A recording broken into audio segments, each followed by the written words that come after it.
Boa tarde a todos. Boa tarde. Gostaria de agradecer inicialmente a oportunidade de estar aqui com vocês, mais uma vez. O som tá bom? Aí atrás, tá tranquilo? Gente, o tema, para mim, é um presente, né? Porque minha formação é de veterinária e há muito tempo que a gente estava pensando em trazer alguns conhecimentos, algumas reflexões a respeito desse tema. Então foi assim, com muita gratidão que a gente começa esse trabalho hoje. Eu espero que traga aqui algumas colaborações para que a gente possa, no dia a dia da nossa vida, pensar em como lidamos com os nossos irmãozinhos, né? Nossos irmãos animais. Bom, então, eu não posso deixar de começar fazendo uma homenagem à doutora Irvênia. Doutora Irvênia Prada é uma professora aposentada da USP, 40 anos de anatomia veterinária, dedicada a muita ciência, a muito trabalho, escreveu esse livro aqui, A Alma dos Animais. Para quem tiver interesse de ler esse livro, a gente pode fazer uma solicitação na biblioteca, quem tiver interesse pode deixar encomendado e a gente pode trazer aqui para a Fraternidade Espírita. A gente também lembra do livro de Marcel Benedetti, A Espiritualidade dos Animais. Dentre de tantos livros que a gente vai comentar aqui, essa também é uma excelente obra. Mas assim, em relação à doutora Irvênia, eu também gostaria de lembrar desse livro chamado Cérebro Triuno. É triuno mesmo, não é trino. E a gente vai entender o porquê. Então, a doutora Irvênia, juntamente com o doutor Décio e o doutor Sérgio, escreveu o Cérebro Triuno, que fala sobre os 3 níveis da casa mental. Então, a gente tem, nesse livro, e aqui ali no cantinho é o doutor Décio, também autor desse livro, já entrando dentro do nosso tema, né? A gente já vai falar, inclusive, agora sobre esse nosso tema. Nesse livro, Cérebro Triuno, ela traz, juntamente com o Dr. Décio e o Dr. Sérgio, os 3 níveis da casa mental, que ele vai chamar aí de um cérebro mais primitivo, que seria o cérebro reptiliano, o cérebro dos mamíferos, né, que dentro do nosso processo evolutivo, a gente traz as emoções, quer dizer, são geradas em estruturas nervosas específicas que levam a gente a sentir, a se emocionar, né, dentro do nosso processo evolutivo. E por último, o último nível, o nível mais recente que nós conseguimos desenvolver dentro do nosso processo evolutivo, que é esse nível da abstração, do pensar, do fazer conexões que vão além do material, do extramaterial, né? Então, essa região do cérebro mais à frente aqui, do neocórtex, nessa região mais frontal, é que é responsável justamente por essas conexões. E a gente, ao longo da nossa evolução, a gente foi desenvolvendo justamente esse pensar. Então, esse livro é muito interessante, porque ele traz para a gente uma reflexão de como o nosso cérebro é o órgão de manifestação da mente em trânsito. Veja bem, o cérebro é o órgão sagrado de manifestação da mente em trânsito, da animalidade primitiva para a espiritualidade humana. Então, o que a gente está querendo dizer é que no nosso cérebro, a nossa máquina biológica, ela é a ferramenta que nós temos para o aprendizado, conectando-se com esse psiquismo, com essa mente que é extramaterial, possa se desenvolver. Então, a doutora Irvênia, ela traz no primeiro capítulo, na primeira fase desse livro, justamente uma visão anatomo-funcional sobre as estruturas cerebrais. É muito interessante, realmente, é uma leitura muito recomendável. Ela fala ainda de Dr. Ruffini, que diz que a forma é a imagem plástica da função. Isso está completamente de acordo com o darwinismo, que falava a respeito da teoria da evolução, dizendo que quando se utiliza muito um determinado tecido, um determinado órgão, ele se desenvolve. Não é verdade? Muitas vezes a gente escuta os pesquisadores dizendo que o dedo mindinho vai sumir, porque ele está sem uso. né? Então, ela traz essa reflexão também para a gente.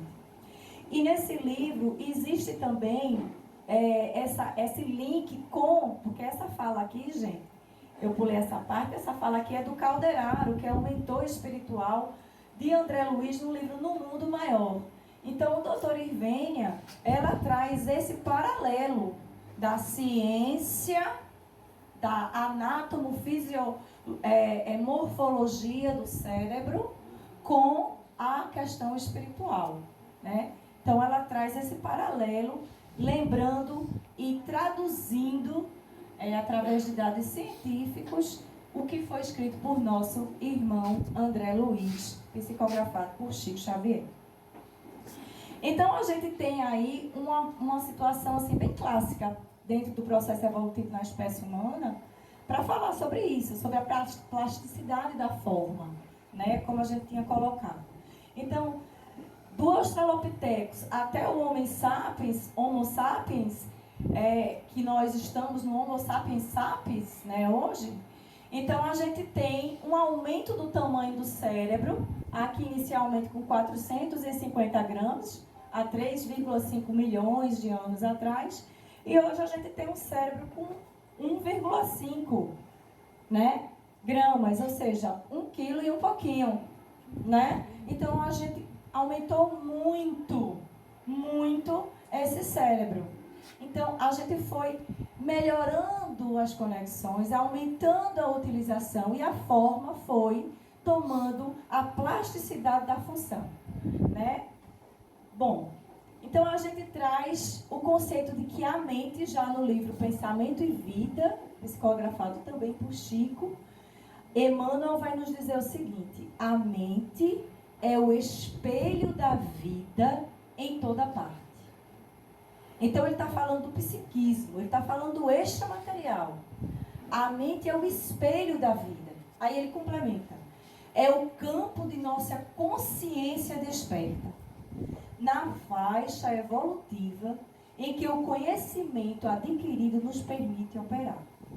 Então, veja bem, à medida que o espírito evolui, os seus atributos cognitivos, como a consciência, a inteligência e a mente, também vão se expandindo. Então, a mente, o psiquismo, ele é montado a partir de uma experiência. É preciso ter a experiência material na carne, para que a gente possa construir as conexões necessárias para atendermos a essa lei que é imutável, que é a lei de evolução. Uma lei de evolução contínua, com um vetor só. Ela não vai e volta.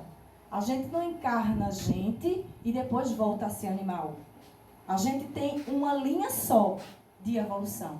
E essa lei é uma lei imutável, porque a vida se dá muitas vezes.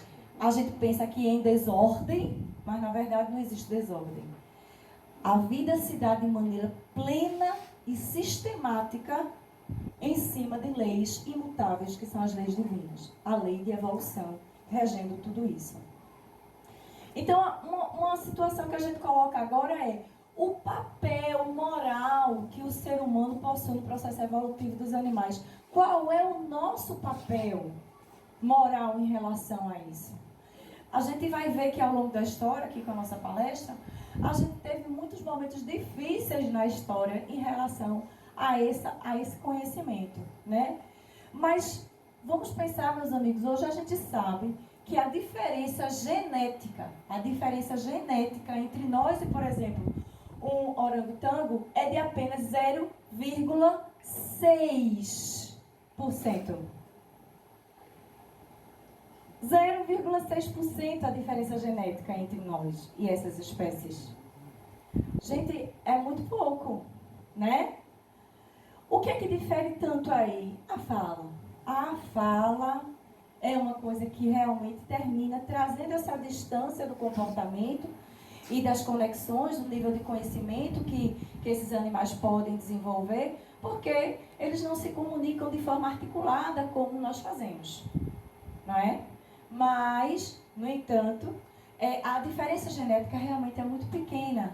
Então, a gente começa a perceber que a ciência nos ajuda com relação a isso, que não somos tão diferentes assim, fazemos parte de um mesmo universo, de um mesmo processo, somos... Então, eu gosto de dizer assim, olha, qual é o animal? O animal é um animal humano ou não humano, né? Então, André Luiz, em Missionário das Luzes, ele vem dizer, a missão do superior é de amparar o inferior, educá-lo para a nova era em que os homens cultivarão o solo da terra por amor e utilizar-se-ão dos animais com espírito de respeito, educação e entendimento. Eu acho que é chegado os tempos, meus amigos. Eu venho percebendo muita mudança de comportamento. A cada dia, hoje mesmo, meu filho estava falando, quando já estava subindo. Mãe, eu nunca mais vi aquele pessoal vendendo aqueles animaizinhos em gaiolinhas aqui na beira da estrada. Realmente, nunca mais apareceram. E eu ficava super incomodada quando via, né? Então, a gente está devagarinho, a gente está caminhando. Gente, essa figura é muito interessante. A gente tem aqui a pirâmide aristotélica, né? Que data aí do século IV antes de Cristo. Então, se vocês tiverem uma visão um pouquinho apurada nessa pirâmide, vocês vão observar uma coisa muito curiosa. A mulher está do lado da baleia. É muito interessante, muito curioso, né? O homem está lá no topo e a mulher está aqui, ao lado da baleia. Por que isso?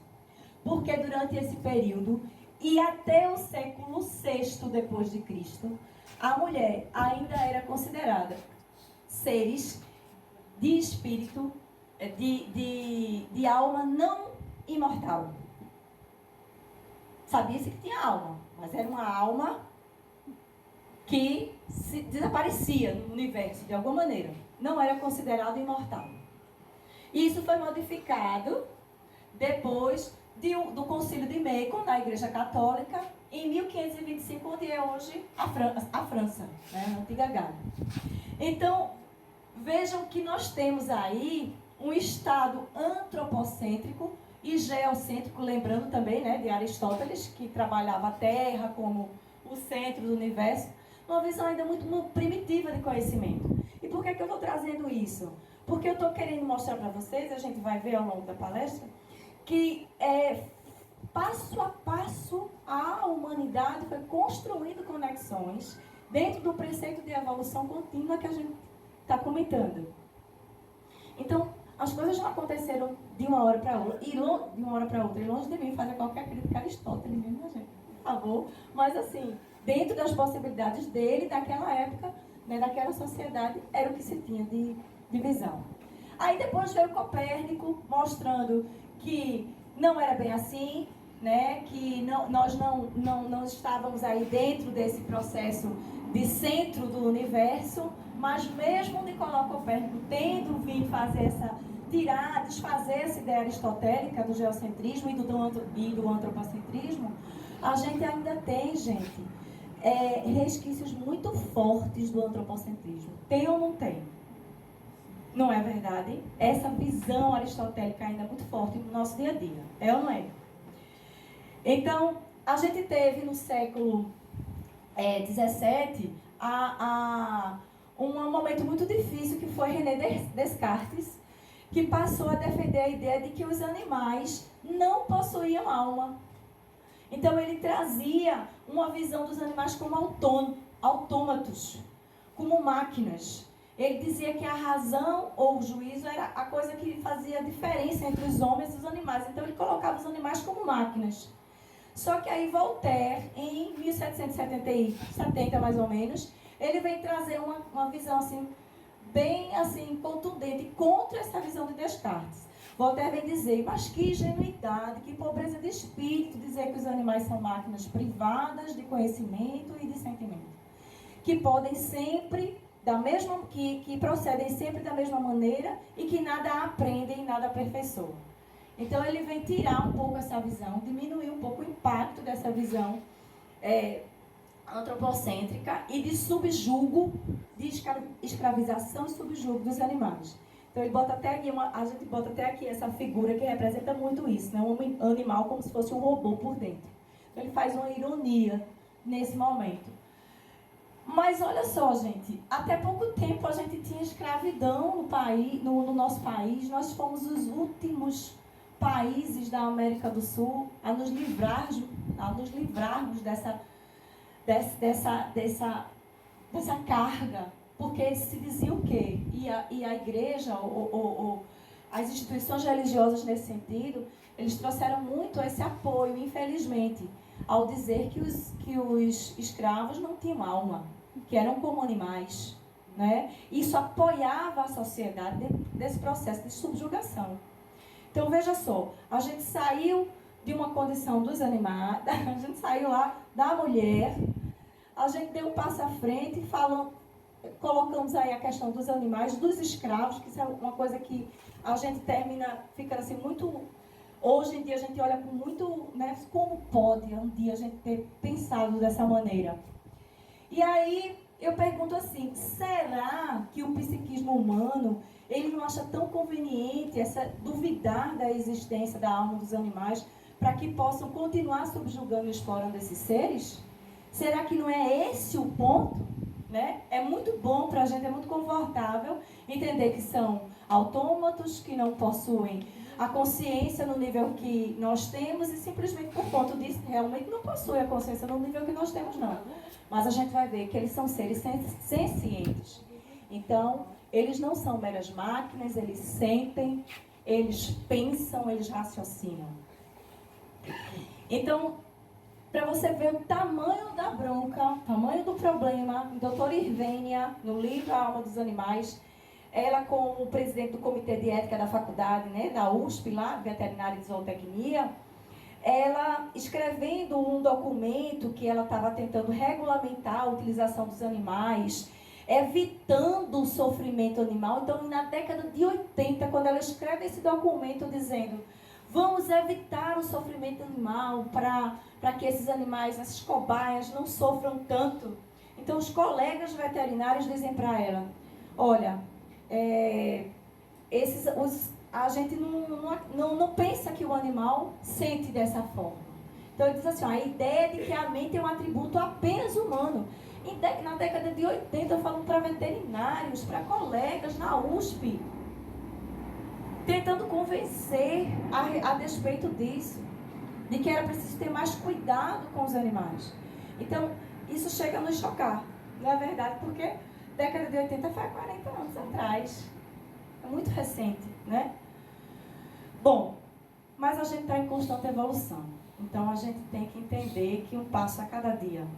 E por estarmos em constante evolução, a gente traz esse pensamento de Leon Denis, que diz, o espírito dorme no mineral, sonha no vegetal, agita-se no animal e desperta no homem. Além disso, diviniza no arcanjo. Então, do átomo ao arcanjo, a gente traz dentro da nossa carga, da nossa escala evolutiva, todos esses estágios. Nós estamos em todos esses estágios, desde o princípio, ainda inerte na matéria inanimada, até o arcanjo. A ideia que Leon Denis nos traz a respeito dessa evolução é uma coisa muito impactante. Porque você imaginar que um dia esse princípio inteligente, divino, criado, foi um ser unicelular e que a gente transitou por todos os reinos para um dia chegar ao estado de hominídeo, é uma coisa muito abstrata, é uma coisa que foge muito da nossa capacidade de perceber, porque realmente é uma coisa muito difícil de entender. Mas é isso que a doutrina espírita nos diz. E ela nos diz, não com conhecimentos superficiais, né? Eu tenho a oportunidade de trabalhar com microbiologia veterinária e dentro desse universo eu fico cada dia que eu estudo e que eu me deparo com seres que estão transitando entre uma classificação taxonômica, se é alga, se é vírus, se é bactéria. Existem seres, minha gente, eu preciso falar isso porque assim, é uma coisa que me chama tanta atenção. Existem seres que têm característica das várias espécies e dos vários gêneros diferentes, de famílias diferentes de micro-organismos. E aí a gente percebe que existe uma evolução, existe uma escala evolutiva. A gente observa na prática, no dia a dia, que os seres unicelulares, eles estão em constante evolução, se adaptando às condições que lhes são oferecidas. Na década de 60, Dr. Gregory Bateson, da teoria batsoniana, ele traz a seguinte questão. Ele diz que a mente é o processo cognitivo de manifestação da vida. Trazendo novamente aquela reflexão que nós fizemos.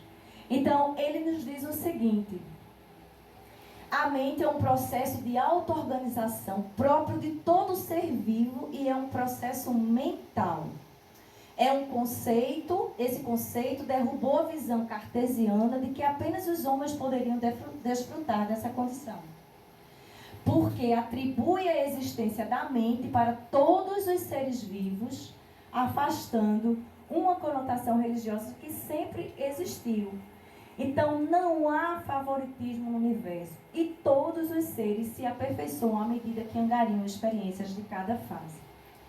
Dr. Marcel Benedetti, no livro A Espiritualidade dos Animais, ele vem nos falar a respeito dessas questões. E vem nos falar também a respeito da interação que os seres humanos e os animais possuem e a importância de interagirmos com ele.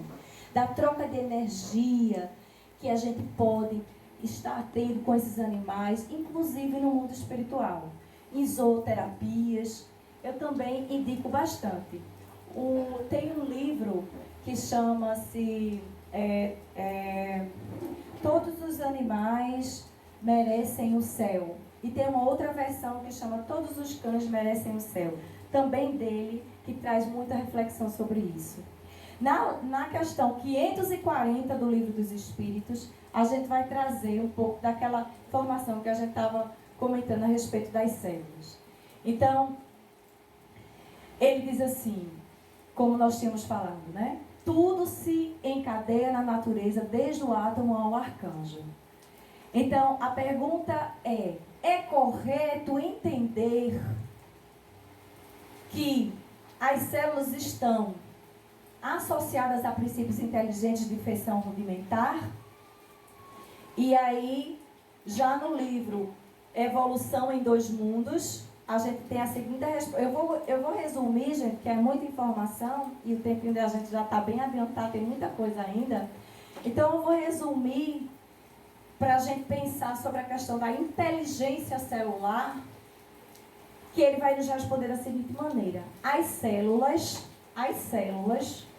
são animáculos infinitesimais que se revelam domesticados e ordeiros na colmeia orgânica, obedecendo ao pensamento simples ou complexo que lhe comandam a existência. É muito interessante a gente perceber essa reflexão, a gente refletir um pouco sobre isso, porque a gente começa a perceber que os estímulos que nós entregamos às nossas células, isso quando a gente fala do corpo, por exemplo, o corpo humano, o que nós pensamos, o que nós vibramos, interfere diretamente no funcionamento das nossas células. Então, animáculos infinitesimais, células como seres individuais, animáculos infinitesimais, que recebem estímulos e que respondem. Então, existe aí um princípio inteligente primitivo. Os cientistas nos falam que a membrana das células são como os cérebros delas, porque elas percebem o que está fora e respondem diante dessa percepção externa. Então, desde seres unicelulares até complexos como nós, estamos dentro da mesma lei, na lei de evolução. E de sentir, e de responder, e de construir conexões para que possamos sempre nos desenvolver. E o nosso cérebro, no caso dos homens, dos animais, das estruturas nervosas mais simples, são justamente um mecanismo biológico que faz com que a gente possa aprender cada vez, a cada dia.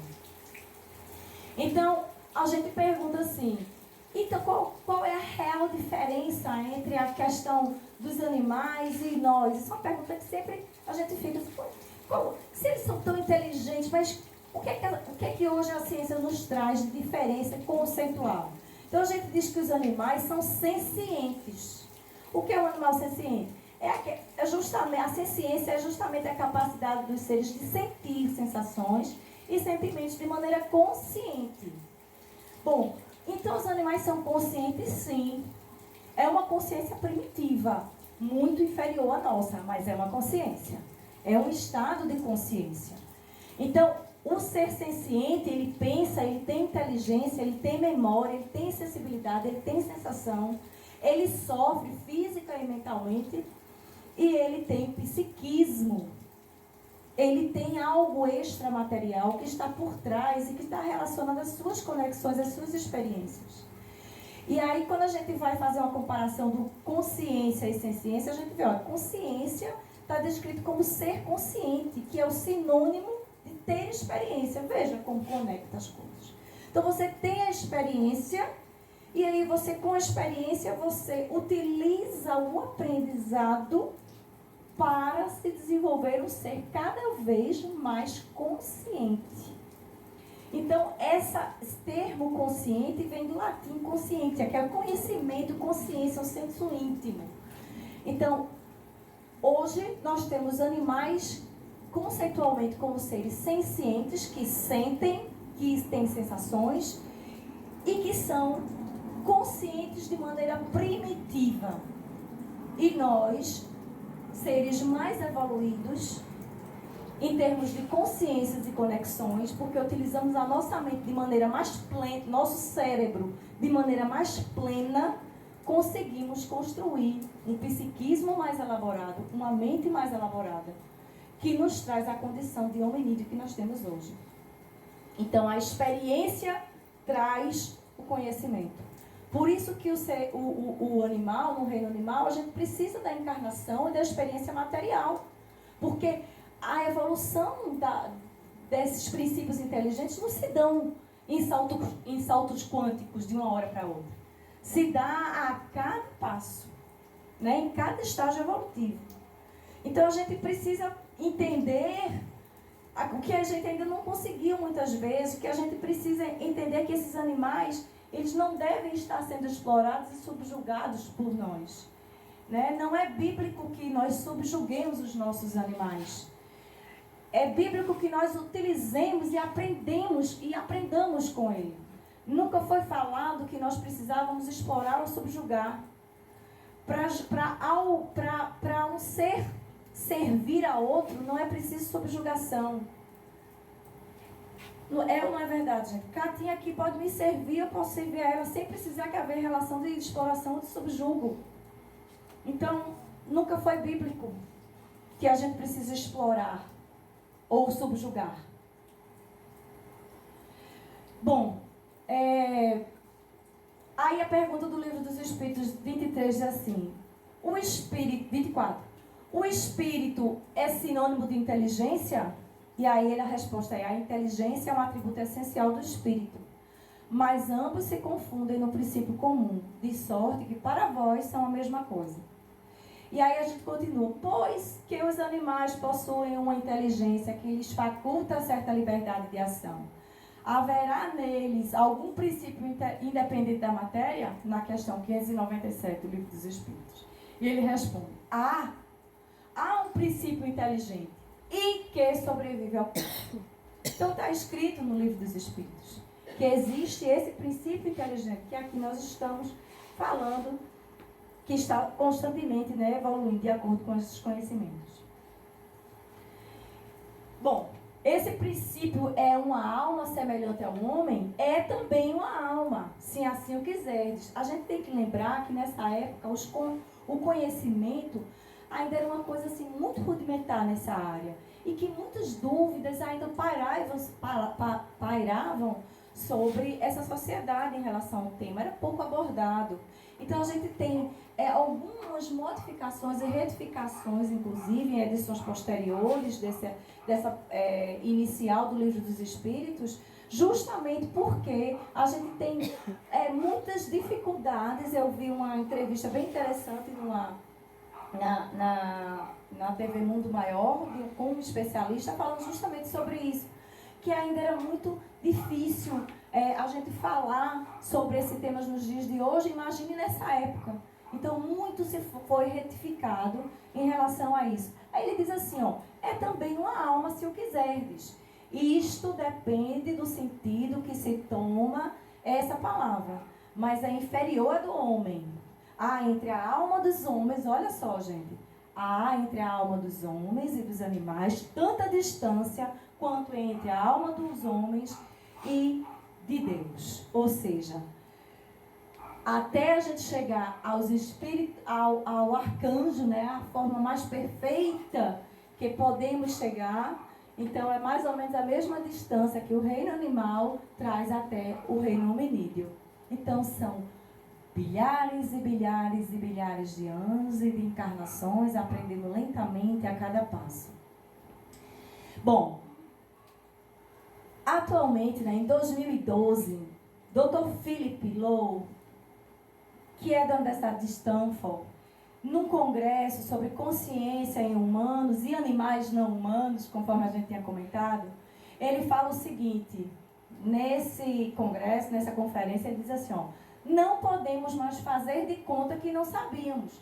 Mamíferos, aves e alguns invertebrados, como o polvo, possuem consciência. Gente, isso foi uma bomba, né? E agora, em 2016, a gente tem a publicação de Dr. Peter falando Outras Mentes, o nome do livro. Então, ele mostra as pesquisas que em cativeiros sabe-se que os polvos identificam detectores humanos individuais, porque eles fizeram pesquisas em cativeiro, né? Atacam tanque vizinho em busca de comida, desligam lâmpadas jogando jatos de água e tampam ralos fazendo escapadas ousadas. Então, ele vem mostrar através das pesquisas o nível de conexão que esses animais já possuem. Trazendo para a gente essa reflexão. Não dá para fazer de conta que a gente não sabe que os animais são seres que têm uma mente muito complexa. Principalmente esses que a gente convive com eles, porque a gente não convive por acaso, né? Então, a gente vai dizer assim, é instinto ou inteligência? Podemos dizer que os animais só agem por instinto? Gente, o instinto também é uma forma de inteligência, né? E aí, no mundo animal, esses animais, eles utilizam mais essa forma primitiva de inteligência do que nós. Mas quantas vezes nos pegamos tentando conter os nossos instintos? Não é verdade? Então, nós temos hoje, na maioria, e a gente espera que sim, a gerência sobrepondo, com a inteligência sobrepondo aos nossos instintos. No reino animal, nos animais não humanos, não. Esse instinto, que é uma forma mais... ainda funciona de maneira mais contundente. E por isso estamos perto deles. E por isso devemos interagir e ajudá-los nesse processo. Porque vamos, com a nossa capacidade, com a nossa inteligência, ensiná-los a calar os instintos e evoluir sempre, desenvolvendo inteligências mais complexas. Então, é isso que a gente traz aqui dentro dessa perspectiva. Bom, não podia deixar de falar de Darwin muito rapidamente, mas a gente tem aí, na mesma época, porque a diferença entre os dois, eles coexistiram, eles fizeram um trabalho muito interessante, onde a gente vê o Kardec voltado para a evolução da vida espiritual e Darwin voltado para a evolução da vida material. Mas a gente precisa lembrar que houve um pequeno equívoco aí, né, trazido inclusive por muitos pesquisadores, que é a questão da lei da aleatoriedade. Então, Darwin dizia que as mutações genéticas que acontecem para a evolução das espécies poderiam vir de maneira aleatória. E, gente, nós sabemos, não é? Ele nunca conseguiu provar isso. mas foi aceito por muita gente. A gente sabe que o acaso não existe, que o acaso é inepto e que o nada é improducente. Então, tudo ocorre de acordo com a lei imutável da evolução. Então, se uma ave numa ilha, ela desenvolve a capacidade de quebrar uma determinada semente ao longo do tempo, porque ela desenvolveu um bico um pouco maior, que eram essas observações que o Darwin fazia, então, a gente sabe que essa evolução, essa modificação desse tamanho do bico e da capacidade dele quebrar ou não essa semente para se alimentar, garantindo a sua sobrevivência, e estava relacionado a um processo evolutivo concatenado e sistemático, através de uma evolução, de uma lei imutável, que é a lei da evolução, e não da aleatoriedade. Nada, a lei da aleatoriedade não é uma coisa concebida dentro da doutrina espírita. Não há sequer uma folha que caia que não seja por um motivo adequado, correto, que tenha um propósito, não é?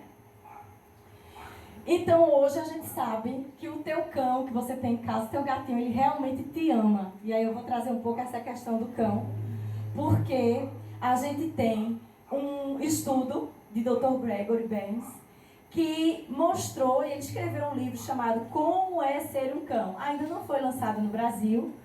E ele foi interessante porque ele utilizou ressonância magnética.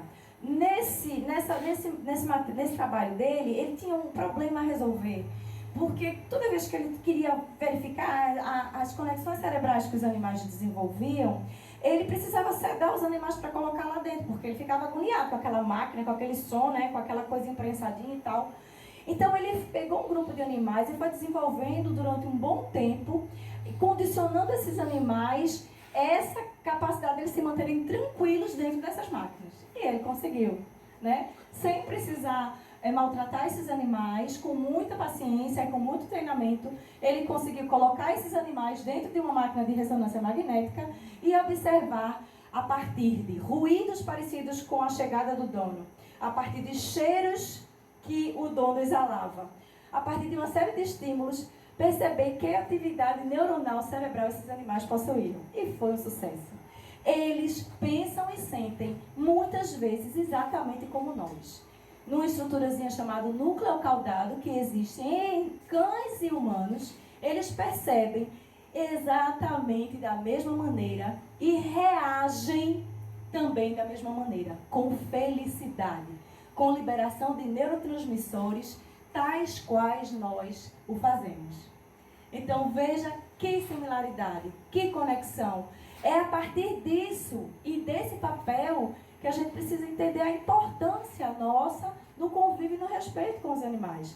Então Chico dizia, se você não ama, pelo menos respeite, né? Pelo menos respeite. Então, já um outro médico, ele vai trazer a questão da telepatia, porque esses estudos também mostraram, né, que existe uma sintonia com os sentimentos dos seres humanos, né? Alguns, Dr. Rupert Sheldrake, ele fala sobre a telepatia animal. Ele é um bioquímico da Universidade de Cambridge e é autor do livro Cães que Sabem Quando Seus Donos Estão Chegando. Então, esse pesquisador, ele traz o seguinte, olha, o resultado apresentado pelo autor mostra que pelo menos metade dos cães avaliados na pesquisa dele mudam seu comportamento quando, a dezenas de quilômetros de distância, o dono pega a chave do carro e resolve voltar para casa. As informações viajam por vibrações. Essa é a teoria dele, né? Então, a gente lembra dos formas de pensamento, né? E aí ele diz, os experimentos foram feitos em horários diferentes para evitar o condicionamento animal. Eu assisti essa reportagem. Que coisa interessante, né? É incrível, realmente. Então, ele trabalha a teoria dos campos morfomagnéticos, onde o pensamento transita e se conecta em mesma sintonia. Dr. Marcel Benedetti, ele também traz essa história no livro Animais Merecem o Céu. Bom, animais veem espírito? Sim. Sim. Então, nos livros dos médiuns, a gente vê na questão 236. É certo que os espíritos podem tornar-se visíveis e tangíveis aos animais. E muitas vezes, o terror súbito que esses denotam, sem que lhe perceba a causa, é determinado pela visão de um ou de muitos espíritos mal intencionados com relação aos indivíduos presentes e com relação aos dons dos animais. Os animais são médiums? Olha, médium significa um intermediário, né? Aquele que intermedia, o que está no mundo espiritual, no mundo material. Então ele vai dizer, olha, os animais não possuem a tarefa de mediar entre homens e o mundo espiritual. Porque a matéria perispiritual, esse fluido menos denso, essa conexão entre o mundo espiritual e o mundo material, que nós chamamos de perispírito, ele tem uma densidade, uma forma diferente dos hominídeos para os animais inferiores. Então, como existe mudança brusca, uma mudança grande de matéria, não é possível essa conexão, essa intermediação. Então, não, os animais não são médiuns, mas nós vimos com a pesquisa do Dr. Rupert que é possível haver interação através de vibrações de telepatia, de pensamento dentro dos campos morfomagnéticos. Então, é possível existir alguma comunicabilidade no sentido de interação? Sim, mas não com um médium.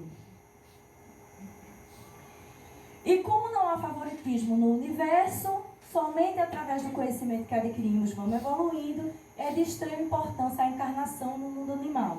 Então a gente falou sobre a questão da experiência, é preciso ter a experiência, né? Aí uma pergunta que a gente que não quer calar, sempre as pessoas perguntam, né? Hoje mesmo eu escutei uma colega perguntando, e depois que o meu animalzinho morre, né? Como é que acontece?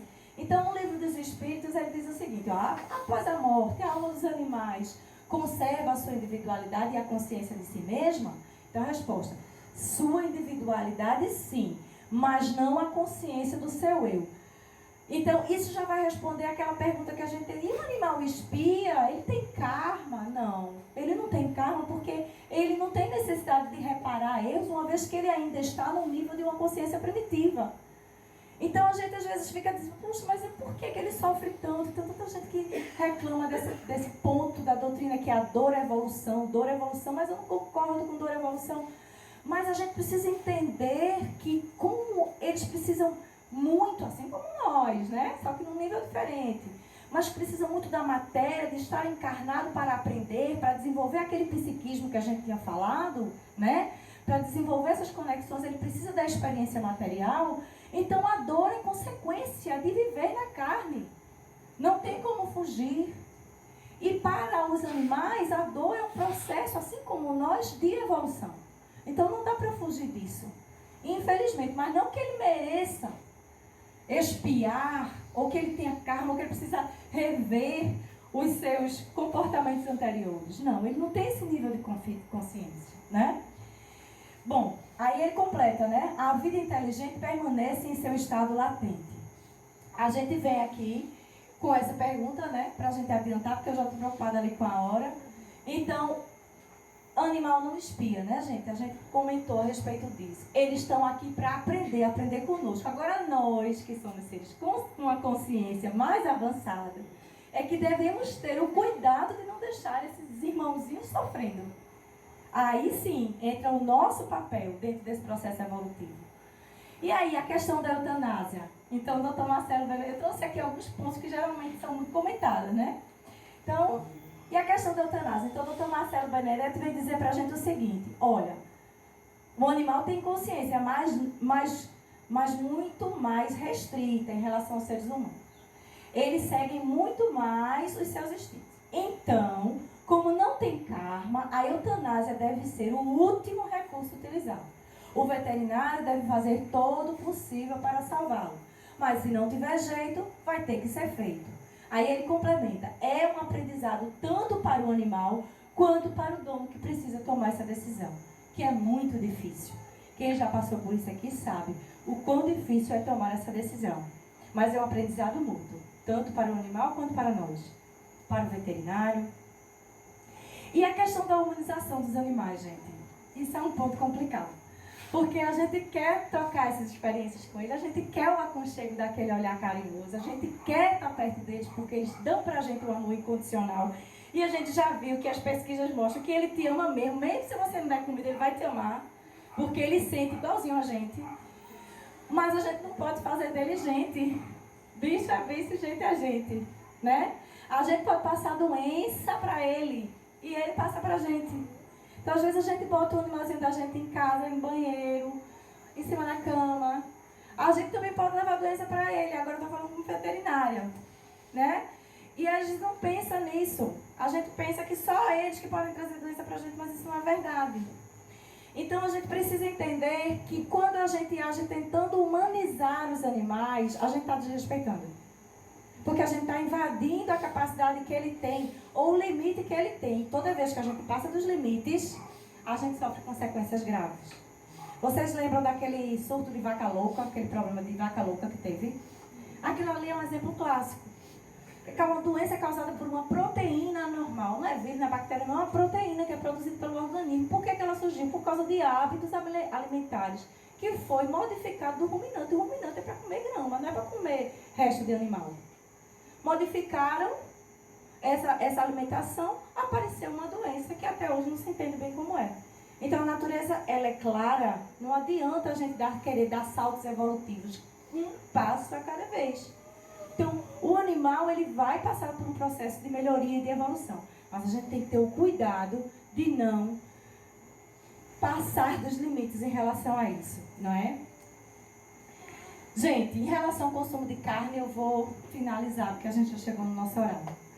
Mas eu vou ler aqui rapidinho para vocês. No livro dos Espíritos, a gente tem a questão 723, que fala um pouco sobre isso e traz para a gente uma perspectiva sobre uma visão